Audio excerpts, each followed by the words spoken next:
For nearly a year, Abraham Walker had been living with a ghost, not the kind that lurks in a dark hallway, not the kind that hides beneath your bed, but the kind that you follows everywhere. The memory of someone you loved, someone we lost. After the death of his wife Maria, Abraham's life fell apart. Every morning he wake up to the same silence. Every night he went to the sleep wishing different had been different. And he was not only one. Hundreds of a mile away, another man was fighting the same battle. His name was Dan Mercer. Year earlier, tragedy has ripped his family away from him. Since then, he had spent every day carrying a weight he could not escape. Fate would eventually bring these two broken men together. What started a simple fishing trip would lead them toward a place most locals refuse to talk about, a forgotten stretch of water hidden deep within a forest of New York, a place known as Dutchman Creek. According to the local legends, a mystery fisherman wandered those waters. Nobody knew his real name, nobody knew where he came from, but people claimed he appeared only to those carrying unbearable grief. And when he appeared, he asked a single question, a question that would change Abraham and Danny's lives forever. What would you give to see them again? This is the story of Abraham and Walker and Dan Mercer and the fisherman waiting in the fog. This is where the story gets darker. So, ladies and gentlemen, dim the light, raise the volume, and enter chapter Nova Tells, where every story hides another chapter. So, guys, before we start this video, I have three questions for you.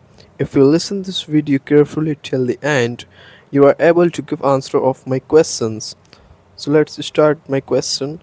Question number one is, why does Dutchman's Creek terrifying everyone who knows about it? Question number two, did Abraham really see his dead wife beneath the water? And question number three, who is the mysterious fisherman and how does he know exactly what they have lost? So guys, if you hear my questions carefully, let's start this video. Abraham Walker had naturally lived since the day his wife died. A year passed, but grief still haunted every corner of his home. Every morning he started an empty chair across the kitchen table, half expecting to see her sitting there again. But she was never watched. The silence was unbearable, the memories were worse. His wife had become an endless cycle of loneliness. Then one man afternoon, his phone rang. It was Dan, and an old friend, a man carrying scares of his own. Dan had suffered terrible loss every years, and unlike most people, he still understood exactly what Abraham was going through. Their conversations was awkward at first. Then Dan made a simple suggestion. Come fishing with me. Abraham almost refused, but something inside him said yes, and that single decision would change everything. Their first trip was quietly, neither man talked much. They sat beside a small river for hours, casting their lines into the water. For the first time in a month, Abraham felt something he hadn't felt since his wife's death. Peace. The river did not judge him. The water did not ask questions. It simply existed. And for a few precious hours, the pain faded. Fishing soon became a weekly ritual, then an obsession. Every weekend, they traveled farther from civilizations, searching for new rivers, hidden lakes, and untouched wilderness. The farther they went, the more story they heard. Story whispered by locals, story about abandoned roads, disappearing hikers, strange lights in the wood. Most of them sounded ridiculous until they heard about a Dutchman Creek. One rainy evening, they stopped at a roadside dinner. While studying map of the region, an elderly waiter noticed a location They had circled Dutchman Creek. The moment she saw the name, her expression changed. She started at the map for several seconds before quietly saying, "Stay away from that place." Dan laughed. "Bad fishing." The woman didn't smile. Instead, she leaned closer, her voice barely above a whisper. "Some places do not want visitor." Then she walked away. The warning should have been enough, but it was not, because curiosity is a dangerous thing, and the more people avoided the subject, the more interested Abraham and Jan became. Over the next few weeks, they asked around. Every reaction was the same: fear, silence, or anger. Some refused to answer, others immediately changed the subject. One man even left the room without saying a word. It was if the entire region shared the same secret and nobody wanted to talk about it. Then one night, everything changed. An old man sitting alone in a bar overheard their conversation. When he heard the word Dutchman Creek, he slowly turned toward them. His eyes were tired, almost frightened. For several moments, he said nothing. Then he asked a strange question. "Have either of you ever lost someone?" The room suddenly felt colder. Neither Abraham nor Dam answered. They did not need to. The old man already knew because Griff has a look, and he recognized it.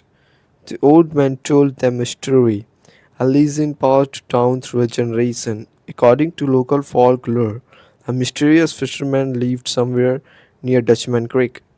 Nobody knew who he was, nobody knew where he came from, but people claimed he appeared only to those carrying unbearable grief. People who had lost someone they loved. People desperate enough to believe in miracles. The fisherman would offer them a choice, a chance to see their loved ones again, one final reunion, one impossible gift. But every gift came with a price, and nobody who accepted the bargain was ever the same afterward. Abraham dismissed the story as a nonsense, a local ghost tale, nothing more. But Dan was not so sure, because grief changes people. It makes impossible things seem possible. And somewhere deep inside, both men wanted the same thing: to see the people who had lost, even if only for one more moment. Weeks later, they finally found Dutchman Creek, hidden deep within a dense forest, far from roads, far from towns, far from everything.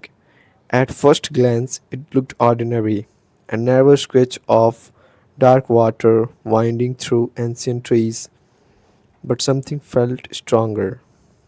The forest was too quiet. No birds, no insects, no sounds, only silence. As they approached the water, Abraham noticed something strange. The surface of the creek reflected the sky perfectly, almost like a mirror. Then, for the briefest moment, he saw a face, a woman's face, his wife's face, staring back at him from beneath the water. Abraham stumbled backward. The image vanished instantly, gone, as if it had never been there. Dan experienced something equally disturbing. Several times he thought someone was watching them, not from the trees, not from the shore, but from the water itself. A presence, patience, waiting, observations. As evening approached, a thick fog began rolling across the creek. A temperature dropped, the forest grew darker, and then they saw it, far out on the water, a figure standing completely motionless, holding a fishing rod, watching them. Neither man spoke, neither man moved. A figure remained still, almost unreal. Then the fog shifted, and for a brief moment Abraham thought he was a figure smile.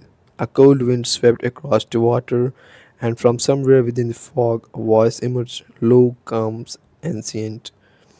A voice that seemed to come from everywhere at once. "What would you give to see them again. And this is where the episode 1 is going to end now. And comment your answer below in comment box and wait for episode 2 and subscribe for more videos. Thank you for watching.